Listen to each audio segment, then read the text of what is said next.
नमस्ते। Solid facts with Hemant अत्री में आप सबका स्वागत। जैसा आप देख रहे हैं हेमंत सर हमारे साथ मौजूद है। बहुत स्वागत सर। सर, राहुल गांधी ने अभी हाल ही में जेन जी की बात की थी, जब भारतीय जनता पार्टी को बहुत तेज मिर्च लगी थी। एकदम से सारे लोग बिलबिलाते हुए बाहर आ गए थे। अब उसके आगे मैं इस पर नहीं जाना चाहता हूं। खैर, जो परिस्थितियां बनी और जिस तरीके से जेन जी को लेकर के बवाल मचा, उसको सीधे नेपाल से कनेक्ट कर दिया गया। कहा यह गया कि भारत में जो है परिस्थितियां बिल्कुल अलग हैं और उसकी वजह है मोदी जी।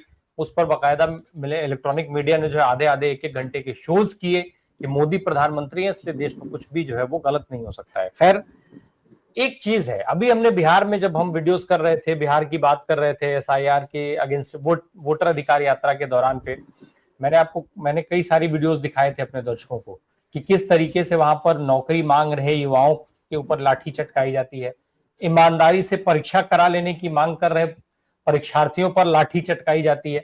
ये दृश्य धीरे धीरे अब देश में फैलता जा रहा है और खास करके भाजपा शासित राज्यों का। मैं ये नहीं कहता हूं कि कांग्रेस शासित राज्यों में सब कुछ ठीक है, लेकिन इस तरीके के दृश्य देश के दूसरे हिस्सों से भी आना शुरू हो गए हैं।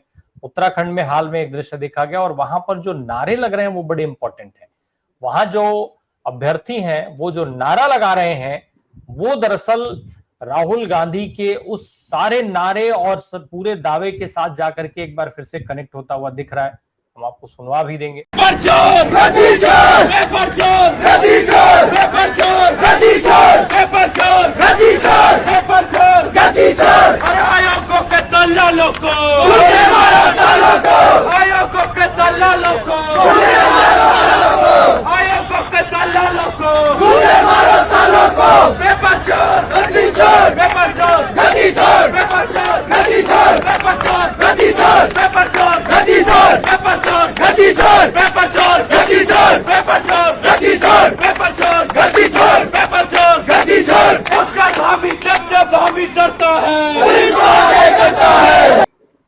खैर, अब बात यह है कि ये राहुल गांधी ने तो कहा था कि वोट चोर गद्दी छोड़।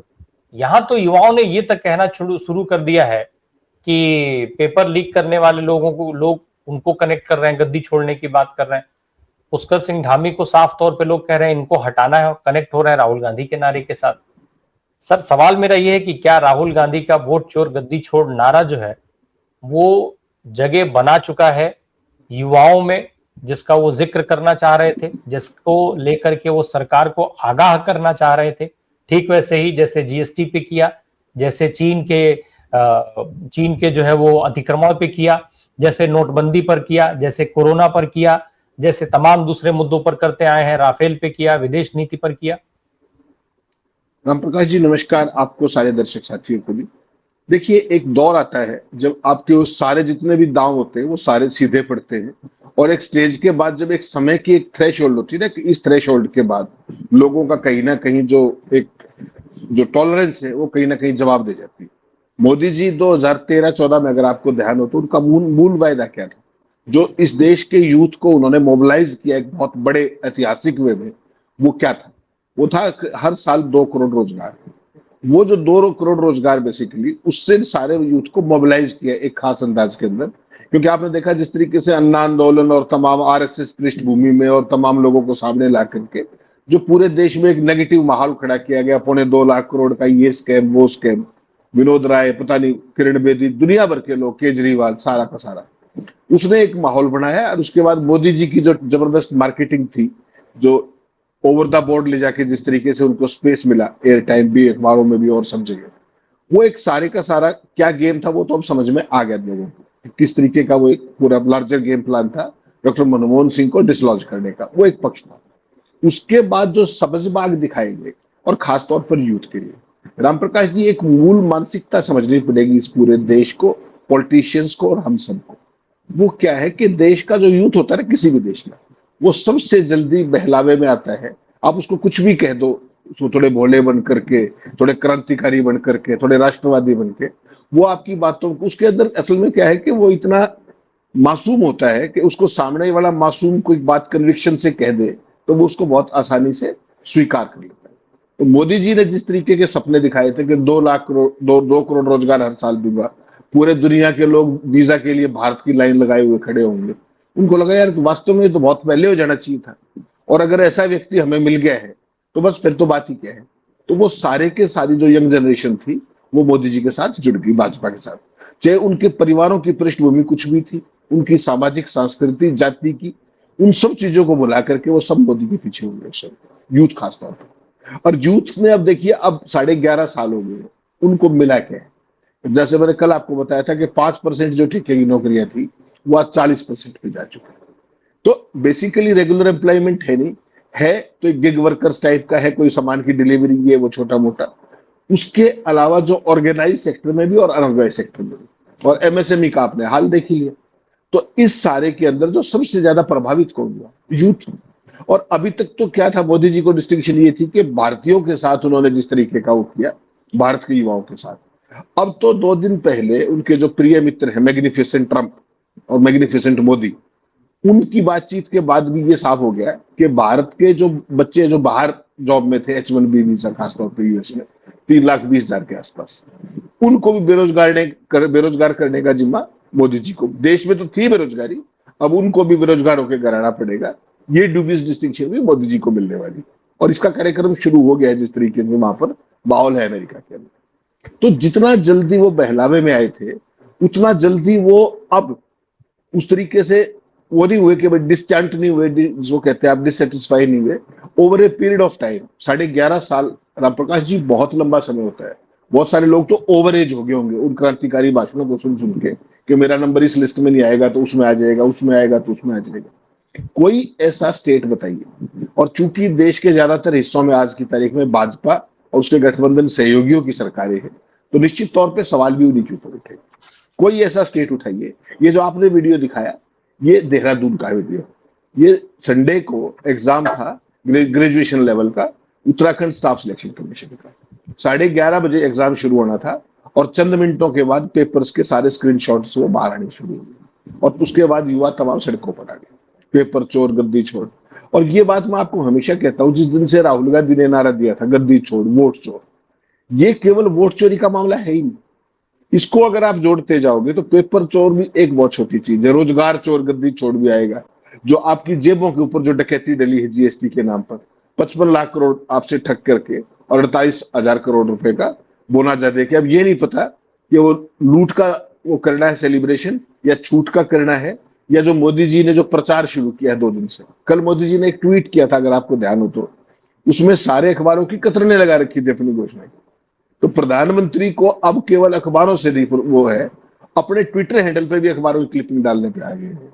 तो आप सोचिए प्रचार का कितना जबरदस्त एक तरीके से, अभी तक तो क्या था, दिखास और छपास का, अब तो प्रचार का भी, और इतना जबरदस्त प्रचार के अपने ट्विटर हैंडल पे भी ये सब चीजें। तो यूथ जो देश का है, मैंने जैसे आपको कहा, सबसे पहले बहलाया जाता है, और एक स्टेज के बाद वो डिसएंचांट हो जाता है कि यार इन्होंने तो हमारे साथ बहुत बड़ा धोखा कर दिया, और तब तक बहुत देर हो जाती है। आज वो स्थिति देश के अंदर है कि यूथ के मामले में कोई स्टेट उठा लीजिए, आप हरियाणा में उठा लीजिए, क्या क्या सपने दिखाते हैं, क्या रोजगार मिलता है, कितनी बार पेपर लीक होता है, कितनी बार पेपर पोस्टपोन होता है, वो भी छोड़ दीजिए।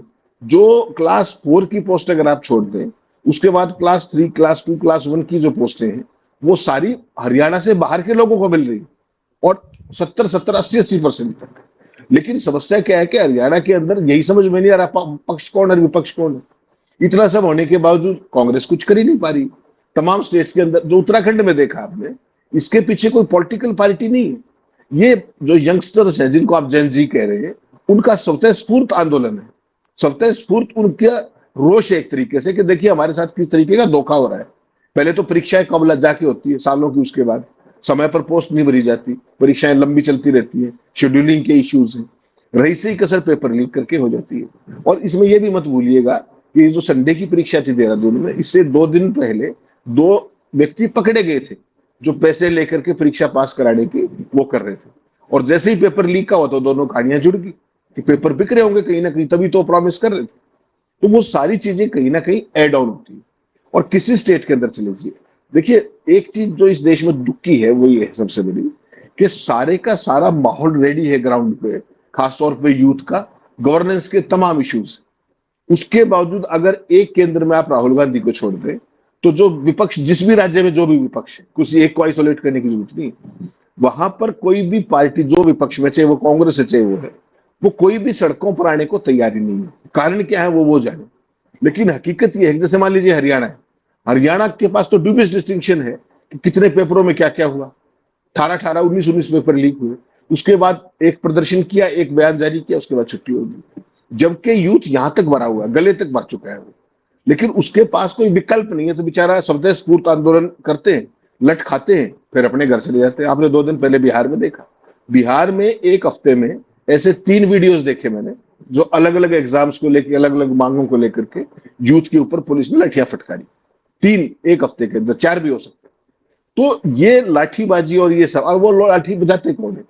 वो पुलिस वाले, उन्हीं के तो बच्चे हैं, वो उनके आस पड़ोस के बच्चे हैं, उनके गांव के बच्चे हैं। तो जिसको रोजगार मिल गया वो पुलिस वाला अपने ही बच्चों पे लाठी मार रहा है। ये लाठियां कब तक चलेंगी? कहीं ऐसा तो नहीं कि वो भी एक स्टेज के बाद जब उनके बच्चे इस बूढ़ भीड़ में शामिल होंगे तो वो क्या करेंगे?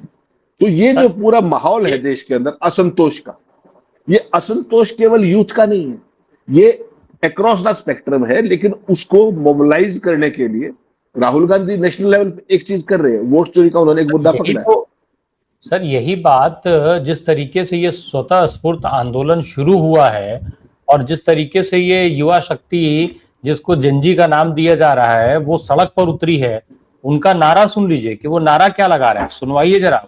उत्तराखंड के मुख्यमंत्री को लेकर के वो नारेबाजी कर रहे यस, हैं, सुनाइए। यस।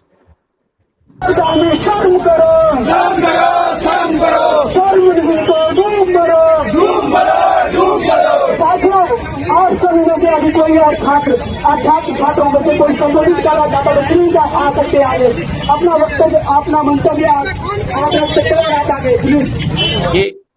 ये जो सीन है सर, ये उत्तराखंड के मुख्यमंत्री को साफ तौर पे कहा जा रहा है, और यही तो चेतावनी राहुल गांधी दे रहे थे।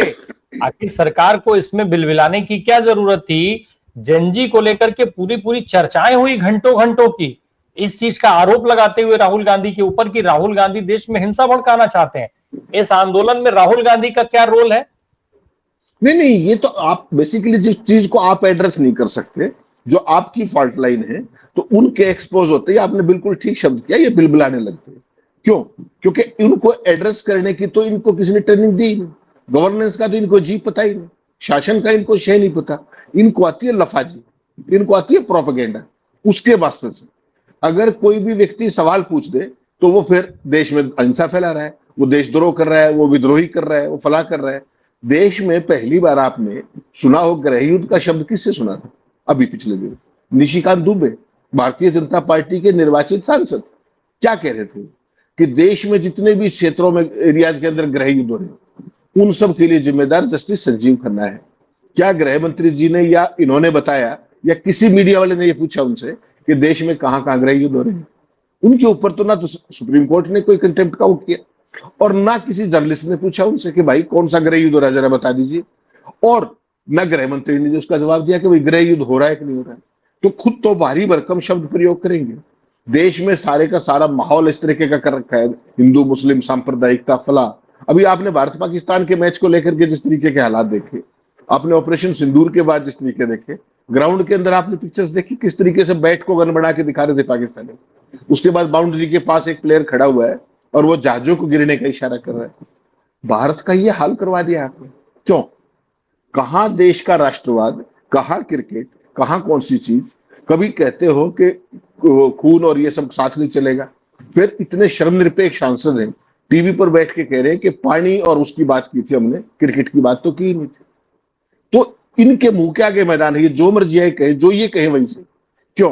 क्योंकि इनसे कोई सवाल पूछने वाला सामने नहीं। मीडिया इनका कंप्लीट भोंपू हो चुका है, जो चाहे उस नैरेटिव को पेडल कर रहे हैं। और सबसे बड़ा कष्ट यही है, देखिए, governance as such at large has miserably failed in every state that is being ruined by BJP, not ruled by. I never use the word you ruled. They have basically ruined every state wherever they are.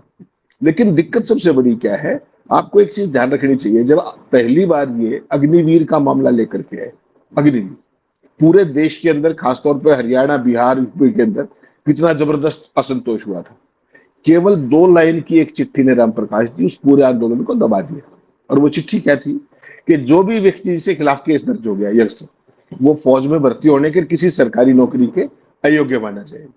ये democracy आपकी, कि अगर आपने विरोध किया तो मैं सीधा पर्चा दर्ज करूंगा और उसके बाद आप लाइफ टाइम बीमार होंगे। और आपने देखा वो आंदोलन फिर ढूंढते रह गया सारा देश कि वो आंदोलन गया कहाँ अग्निवीरों का। सबसे ज्यादा मेहनती और बोल्ड वही बच्चे होते हैं जो सुबह से शाम तक प्रैक्टिस करके फिजिकल की पढ़ाई की, जो फौज में जाने के लिए हुए। और उनके राष्ट्रवाद का आपने क्या हाल किया कि 4 साल के ठेके पर नौकरी फौज के अंदर हुआ ना, और कैसे पल भर में एक चुटकी बजाते ही वो आंदोलन खत्म हो गया। देश में आपने संसद के बाहर देखा जिस तरीके से पूर्व सैनिकों का, जब तो अरुण जेटली जिंदा थे, पूर्व सैनिक 1 रैंक 1 पेंशन मांग रहे थे, किस मौसम में, सर्दी के मौसम में, बारिश, कोई बात करने वाला भी था क्या? तो राष्ट्रवाद भाषण देने के लिए एक है, और जब एड्रेसल की बात है तो एड्रेसल का पता ही नहीं, या जान पूछ करके नहीं कर रहे। बेसिकली ये दोनों ही चीजें हो सकती है। यंगस्टर्स जो भी देश के अंदर है, बेरोजगारी आज की तारीख में हिंदुस्तान के इतिहास में हाईएस्ट एवर है। उसका कारण क्या है? पब्लिक सेक्टर के अंदर आप रिक्रूटमेंट नहीं कर रहे, नंबर 1 बात। जो रेगुलर की नौकरियां थी उनको आपने ठेके की बना दी। जो पीएसयू थी वो आपने अपने मित्रों को बेच डाली। कल मैंने बताया था आपको 27 पीएसयू बेच डाली। जो पीएसयू हैं उनके अंदर कितनी वैकेंसी पड़ी है उसकी कोई परवाह किसी को नहीं है। जो एमएसएमई के जरिए स्वरोजगार कर रहे थे उसको तबाह, नष्ट और बर्बाद कर दिया। तो रोजगार सृजन होगा कहां से?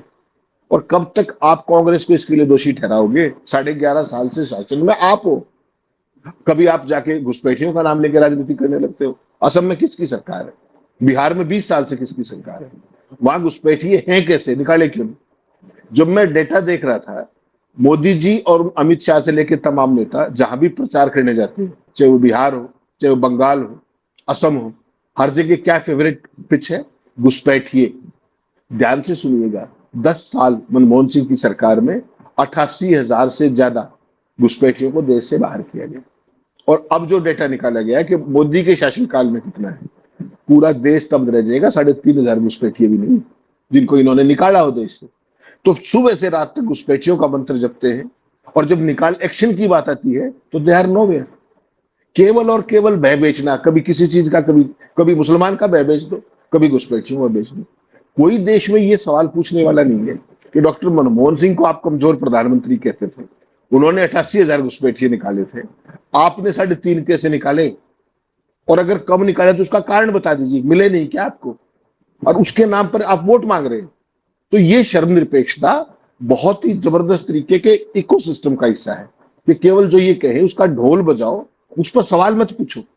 और ये अल्टीमेटली बैकफायर करना ही है। आप राहुल गांधी को जैन जी कह करके आप क्या कहना चाह रहे हो? कर तो देशद्रोह का मुकदमा, अगला कौन सा डर रहा है? हिम्मत करो एक बार। भाई निशिकांत दुबे पे तो नहीं कर पाए, गृह युद्ध बताया उसने, उसको तो छेड़ भी नहीं पाए आप। राहुल गांधी पे तो कर ही सकते हो ना। माना नहीं कि कल मैं देख रहा था 16 मुकदमे भाई के ऊपर, और कुल मिला के 34 मुकदमे हैं। तो उसका एक और मुकदमा हो जाएगा देशद्रोह का, कोई खास बात नहीं। एक बार करके देखो, जरा हिम्मत हो। अरे जो आदमी सुबह से शाम तक घुसपैठिया रटते हैं और घुसपैठिया निकालते हैं 11 साल में 3,500, यानी कि हर साल 300। ये गवर्नमेंट, अगर मुकदमे राहुल गांधी पर आप जंजी के लिए करा पाएंगे तो चलिए, राहुल गांधी ने एड्रेस किया देश को, देश के युवाओं को। मोदी जी भी रोज करते हैं, हर रैली में युवाओं को एड्रेस करते हैं। राहुल गांधी ने जंजी का नाम दे दिया, लेकिन ये मामला जंजी के लिए मुसीबत तो देश से लेके विदेश तक बढ़ी हुई है। ट्रंप साहब पे भी करेंगे क्या कि आपने हमारे जंजी की नौकरियां छीन ली, आपने उनके रोजगार को मुश्किल में डाल दिया है। जो इतने महंगे महंगे लोन लेकर के पढ़ाई करते थे कि अमेरिका में जा करके नौकरी कर लेंगे, कुछ सेटल होने के सपने के साथ ही पले बड़े होते हैं, उन सबके सपनों पे तो पानी फेर दिया मोदी जी की नीतियों ने। तो क्या आप ट्रंप साहब के ऊपर भी मुकदमे दर्ज कर लेंगे राहुल गांधी पे अगर दर्ज करेंगे तो? राम प्रकाश जी, ट्रंप का तो नाम लेकर के 2 शब्द तो बोल नहीं पाते, मुकदमे की तो बात छोड़ दीजिए। राहुल गांधी पे भी मुकदमा दर्ज करने की हिम्मत करें, मुझे तो इसमें देखिए, एक होता है अपने किसी चेले के जरिए मानहानि का पर्चा दर्ज करा दिया। अभी आपने देखा लखनऊ के अंदर 2 दिन पहले ही मैंने एक डिस्कशन किया कि एक वकील के जरिए राहुल गांधी पर देशद्रोह का मुकदमा किस बात पर किया गया। जब राहुल गांधी ने कांग्रेस एआईसीसी का नया उद्घाटन किया था बिल्डिंग का, 15 जनवरी को, उस दिन राहुल गांधी ने कहा था कि we are fighting against the Indian state. तो उसको लेकर के देशद्रोह के मुकदमे की तहरीर दी गई लखनऊ के कोर्ट के अंदर, और वो स्वीकार भी कर ली गई है। उस पर अब गवाही होनी है, तमाम चीजें होनी है। तो राहुल गांधी पर सरकार मुकदमा डायरेक्ट करने की बजाय जो देश भर में इनके शिष्य फैले हुए हैं, जो अपने काडर के लोग, वही तो सब करते हैं। तो लखनऊ के अंदर ऑलरेडी एक केस मूव कर रखा है, करिए अरेस्ट, आप कहां दिक्कत है उसको? वो कौन सा मना कर रहा है? जो इंडियन स्टेट की परिभाषा है, अगर उसको कोई ना समझे तो देशद्रोह का मुकदमा ही दर्ज कराएगा। मुकदमा दर्ज कराने वाला वकील है लखनऊ के अंदर, अभी वो चल रही सारी प्रोसीडिंग्स, उसमें गवाही होनी है, गवाही रजिस्टर होनी है। तो कुल मिलाकर के बेसिकली जो सत्ता में आप हैं, सबसे बड़ी देखिए देश की त्रासदी क्या है, सत्ता में मोदी और सारा मीडिया और सारा सिस्टम, सारा इकोसिस्टम, सारे सवाल किससे पूछते हैं? विपक्ष से। कभी मोदी जी से किसी एक विषय के ऊपर, आपने अमेरिका की जिक्र कर दिया, गवर्नेंस का जिक्र कर दिया, बेरोजगारी का जिक्र कर दिया, जैन जी का जिक्र कर दिया, कभी किसी ने मोदी से भी सवाल पूछा इस पे? किसी ने मोदी ने कहीं जवाब भी दिया इसका?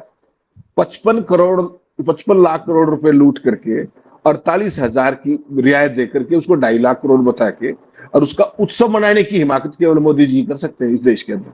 और मजेदार बात यह है कि पूरे मीडिया ने कहीं एक सवाल नहीं पूछा। तो इसका कारण आपको देखना पड़ेगा क्या है। इसका कारण है भय की राजनीति। वो भय चाहे मीडिया के ऊपर हो, भय चाहे जो संविधान के चारों स्तंभ है उनके ऊपर हो, या भय कभी घुसपैठियों का भय, कभी मुसलमानों का भय, कभी किसी चीज का भय। और जब ये कहे तो उत्सव मनाओ, जब ये कहे तो राष्ट्रवादी हो जाओ, जब ये कहे तो राष्ट्रवाद को छोड़ दो, फिर कुछ और पकड़ लो।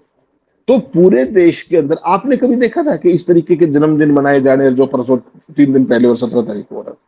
आप कोई शहंशाह है क्या?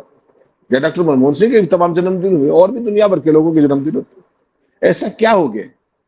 केवल और केवल लार्जर देन द लाइफ, पूरे देश में एक शहंशाह की छवि, बादशाह की छवि बनाना चाह रहे हैं। उत्तर कोरिया के अलावा तो पूरी दुनिया में इवन पुतिन भी नहीं करता ये, तो शी जिनपिंग का भी नहीं सुना हमने। तो आप ले जा कहां रहे हैं देश को? और जैन जी का जिक्र कहां कर रहे हैं?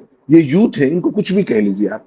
और देखिए हमारे यहाँ जो नेपाल में हुआ, भगवान करे वो कभी ना हो, लेकिन उन परिस्थितियों में कहां गड़बड़ है?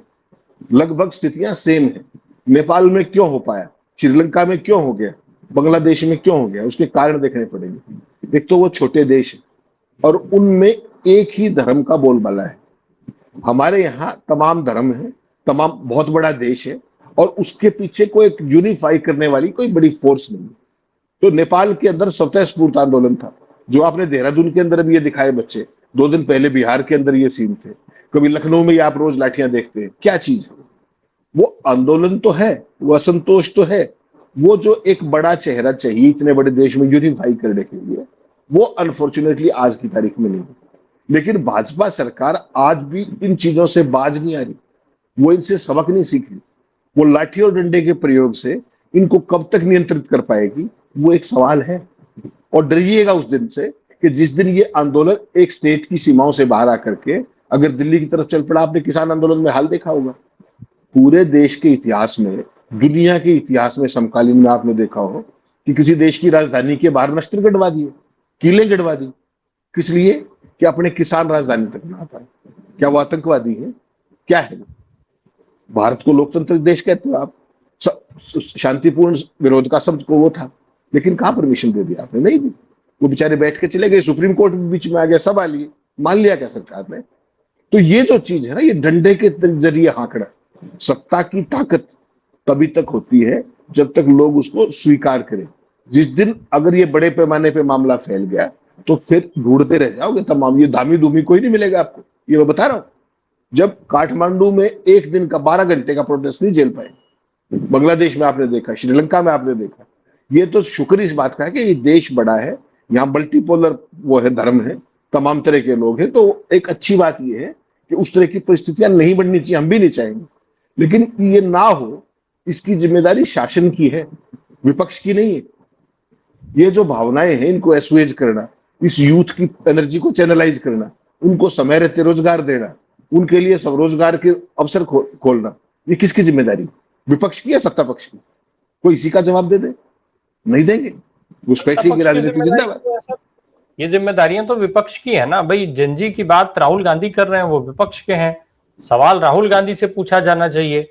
ये जो सारी परिस्थितियां पैदा हुई हैं वो पीछे 70 साल की वजह से पैदा हुई हैं। बीते 11 साल में तो सब कुछ बेहतर हो रहा है, तो फिर क्यों? आखिर फिर इसके लिए सरकार क्यों जवाबदेह है?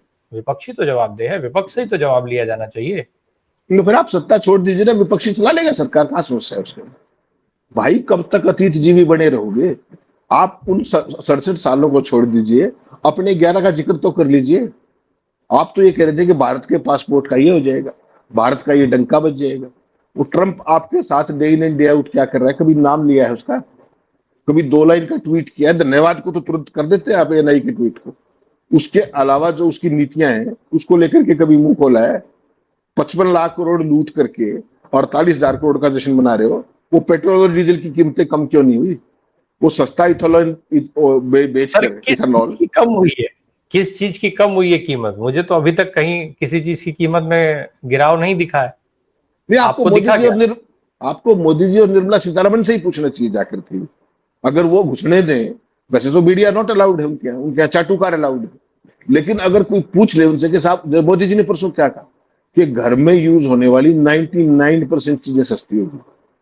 परसों मोदी जी कह रहे थे, तो 9 का ही नाम बता दो, 99 का रहने दो, 9 का ही बता दो। सवाल खत्म हो गया। सवाल मुक्त लोकतंत्र, जवाबदेही मुक्त लोकतंत्र, और केवल विपक्ष जिम्मेदार। इनके एक सांसद जो समोसे को लेकर के बिल लाना चाहते थे, वो तो बता रहे हैं कि सारी चीजों की कीमत जो है वो आधे से ज्यादा कम हो गई। वो कह रहे हैं कि 100 रुपए की चीज 45 रुपए में मिल जा रही है। नहीं, वो तो ऐसे कुपड़ों का इनके पास पूरे का पूरा एक गिरोह है, उसकी चिंता मत कीजिए। आप ये भी कह सकते हैं कि मुफ्त में मिल रही है, फलानी जगह चले जाओ। इनके मुंह के आगे मैदान है, ये कुछ भी करने में सक्षम है जहां तक प्रोपेगेंडे का सवाल है। जब आप गवर्नेंस की बात करेंगे, जब आप सुशासन की बात करेंगे, जब आप डिलीवरी की बात करेंगे, तो you will find them wanting always. They are just bloody big zero, for the very simple reason कि जिस पाठशाला से संघ की जो एनजीओ बताई थी ना 15 अगस्त को लाल किले पे एनजीओ बताई थी 100 साल की, वो किसी ने, हमारे पीपी कपूर साहब है पानीपत के समालखा के, उन्होंने एप्लीकेशन लगाई पिछले हफ्ते के, साहब इनका बताइए जरा। तो सब कुछ प्राइवेट, और कहा कि जो रजिस्ट्रेशन के हमारे पास दस्तावेज नहीं चाहिए, आप घूमते रहेंगे। तो जिस स्वयं की सेवा कहते स्वयं सेवक है, पर स्वयं की सेवा करने के अलावा इनको कुछ सिखाया नहीं गया। सुशासन का इनको कुछ पता नहीं, पॉलिसी फ्रेमिंग का इनको कुछ नहीं पता। हाँ, प्रोपेगेंडे का पता है, लोगों को गुमराह करके, और विभाजन का पता है। किसी बात पर वर्टिकली डिवाइड करा लो, वो माहिर है उस काम की। अमीर और गरीब के बीच में झगड़ा करने को तैयार। तुम सारा दिन किन के साथ रहते हो जरा बताओगे? भारत को, हमें स्वदेशी का नारा दे रहे। मोदी जी के शरीर पे कोई चीज स्वदेशी है? उनके कैबिनेट के कितने मंत्री स्वदेशी का क्या वो करते?